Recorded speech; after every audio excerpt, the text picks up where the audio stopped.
Hello everyone, I hope you're having a wonderful day. Today we're diving into a shocking discovery, Mrs. Ngia returns to her office only to find a mysterious document that shouldn't exist, bearing her signature on a decision she never made. If you enjoy the story, don't forget to subscribe to the channel so you won't miss the next episode. Yuri didn't look back as he walked down the narrow path from the tea house. Tu Tieu stood in the doorway, teacup still warm in her hands, watching the fog swallow him whole. She closed the door gently and leaned against it. The message on her phone glowed in the dim room. Tell him to stay away from the office, or someone will get hurt. Her first instinct was to call him back, to show him, to warn him. But she knew Yuri. He would turn around. He would cancel everything. He would stay to protect her, and his mother would face whatever was waiting alone. Not because she trusted the sender, because she trusted Yuri to handle what came next. And because if someone wanted to scare her, she wouldn't give them the satisfaction. She set her phone face down on the table, poured herself another cup of tea, and sat in the quiet. Outside, the birds began their morning songs. The company lobby smelled like fresh paint, and something else tension dressed up as professionalism. Ngia walked through the glass doors at exactly 8 in the morning, her posture straight, her steps unhurried. She wore a simple grey blazer and carried a leather folder under one arm. No drama, no grand entrance, just dignity. The receptionist looked up and froze. "Mrs. Ngia," the young woman stammered, half rising from her chair. We weren't expecting you today." Mrs. Ngia smiled gently. "I didn't realize I needed an appointment to enter my own building." "Of course not. I just meant it's all right." Mrs. Ngia's voice was kind, but firm. "Is my office still on the 3rd floor?" "Yes, ma'am. But there have been some updates." Mrs. Ngia tilted her head slightly. "Updates?" The receptionist glanced toward the hallway, as if hoping someone else would appear and take over the conversation. When no one did, she cleared her throat. "There are new temporary procedures posted on the bulletin board." And she simply nodded. "Thank you for letting me know." She walked toward the elevator, aware of the stares following her. Some employees smiled with relief. Others looked away quickly, as if eye contact might pull them into something they wanted to avoid. She noticed other changes too. Nameplates rearranged on desks, a new sign near the boardroom that read "Authorized personnel only," and a young man she didn't recognize sitting at what used to be her assistant's desk. The elevator doors opened. Mrs. Ngia stepped inside, pressed the button for the 3rd floor, and allowed herself one slow, steadying breath. When she reached her office, the door was closed. A printed notice was taped to the frosted glass. She tried the handle. Locked. She stood there for a moment, not in anger, but in quiet assessment. The clerk behind the desk looked nervous the moment he saw her. He said quickly, "I can explain." "No need," she said calmly. "I'd just like the key to my office, please." He hesitated. "I'll need to check with management first." Mrs. Ngia's expression didn't change. "I am management. I understand, but there's a new protocol." "Then show me the protocol." He fumbled with a file folder, pulled out a printed memo, and slid it across the desk. Mrs. Ngia read it slowly. Her face remained composed, but her fingers tightened slightly on the edge of the paper. The memo claimed that due to health-related absences, certain administrative functions had been temporarily delegated to an acting director. Signature authority had been transferred. Decision-making power had been restructured. The memo was dated 2 weeks ago. Mrs. Ngia set the paper down gently. "Who authorized this?" The clerk's voice was barely above a whisper. "The board, ma'am. It was approved at an emergency meeting." Ngia didn't raise her voice. She simply folded the memo, placed it in her leather folder, and said, "Thank you. I'll follow up with the board directly." She turned and walked back to her locked office. This time, she didn't try the handle. She stood outside, looking through the frosted glass at the blurred shapes of her desk, her filing cabinet, her mother's framed photograph on the shelf. Someone had rewritten her authority, someone had made it look official, and someone had done it while she was at her weakest. Mrs. Ngia didn't go home. She went to the boardroom. It was empty at this hour, the long table reflecting the cold overhead lights. She walked to the file cabinet in the corner board. Minutes were always kept there, and opened the drawer, labeled Resolutions and Authorizations.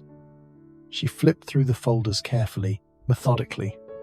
Then she found it. A board resolution, crisp, professional, stamped with the company seal. It claimed that Mrs. Ngia, due to medical recovery and temporary incapacitation, had agreed to transfer signing authority to an interim director until further notice. The interim director's name, Lynn Newman. Mrs. Ngia read the document twice. The language was formal, the formatting was perfect. The signatures at the bottom belonged to 3 board members she recognized. But something felt wrong. She ran her finger along the edge of the paper. The ink looked fresh. The stamp was centered too perfectly, and the signature at the bottom, hers was close, but not exact. The pressure was different. The slant was slightly off. Mrs. Ngia set the document on the table and sat down slowly. This wasn't her decision. This was someone else's handwriting wearing her name. She took out her phone and photographed the document from 3 angles. Full page, close-up of the signature, close-up of the stamp. Then she carefully returned it to the folder and closed the drawer. Her hands were steady, her breathing was calm, but her mind was already building a strategy. Mrs. Ngia was walking back toward the elevator when she heard footsteps behind her. Lynn stood in the hallway, dressed in a tailored navy suit, hair pulled back in a sleek bun, a soft smile on her lips. Ngia said evenly. Lynn stepped closer, her voice warm and concerned. "I heard you were here. I'm so glad to see you looking well." Mrs. Ngia didn't return the smile. "Thank you," Lynn continued, her tone gentle, almost maternal. "The board was worried. We had to make quick decisions." Mrs. Ngia tilted her head slightly. "Decisions about my authority?" Lynn's expression remained calm, but her eyes flickered. "Temporary measures. Just until you were ready to resume full responsibilities." "And who decided I wasn't ready?" Lynn's smile tightened. "The board, based on medical advice." "I didn't provide any medical advice to the board." Lynn paused, then adjusted her approach. "Mrs. Ngia, I understand this feels sudden, but the company was in crisis. We needed someone to sign contracts, approve payments, manage vendors. I stepped in because no one else could." Mrs. Ngia's voice stayed soft, but it carried weight. "I'd like to see the board minutes from that emergency meeting." Lynn's smile didn't waver, but her tone cooled slightly.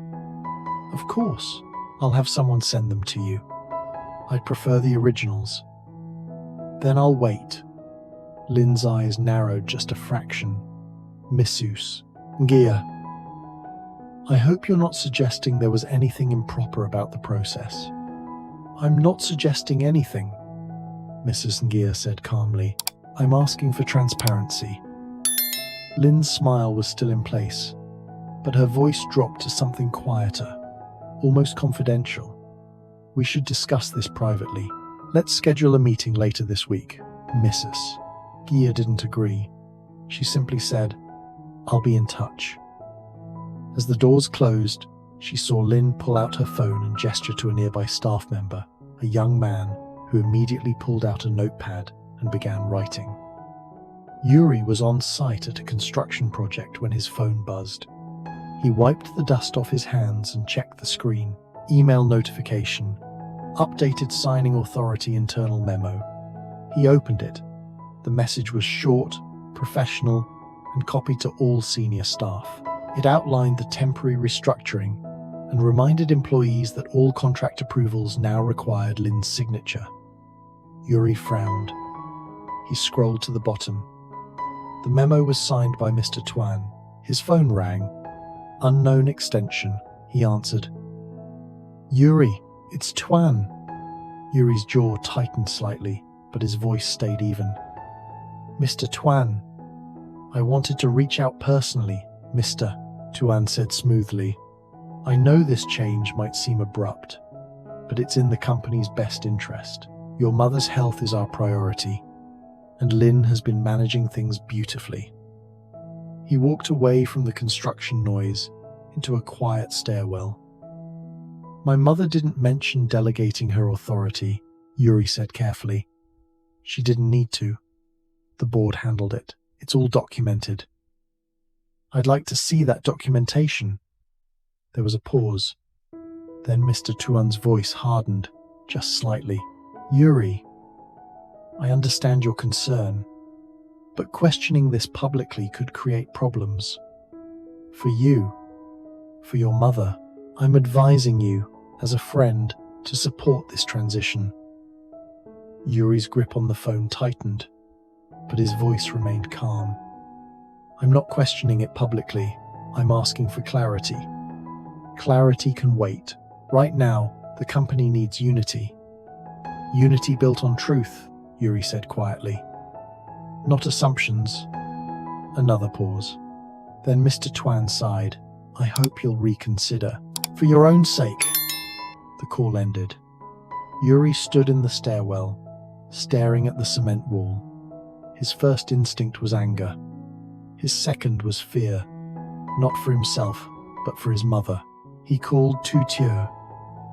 She answered on the first ring. Yuri, I need to hear your voice, he said softly. Tu Tieu's tone shifted immediately, gentle and grounding. What happened? He told her. The memo, the call, the pressure.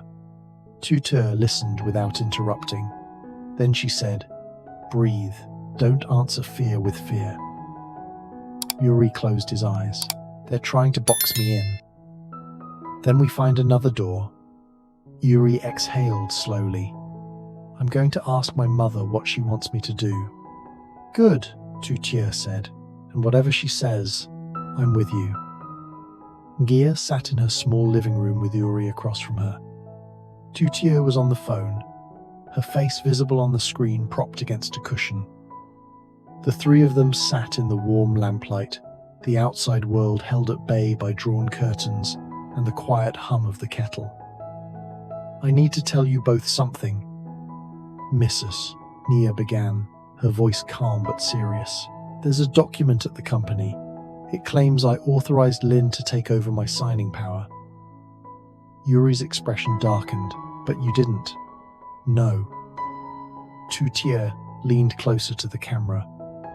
How official does it look? Very, Mrs. Ngia said.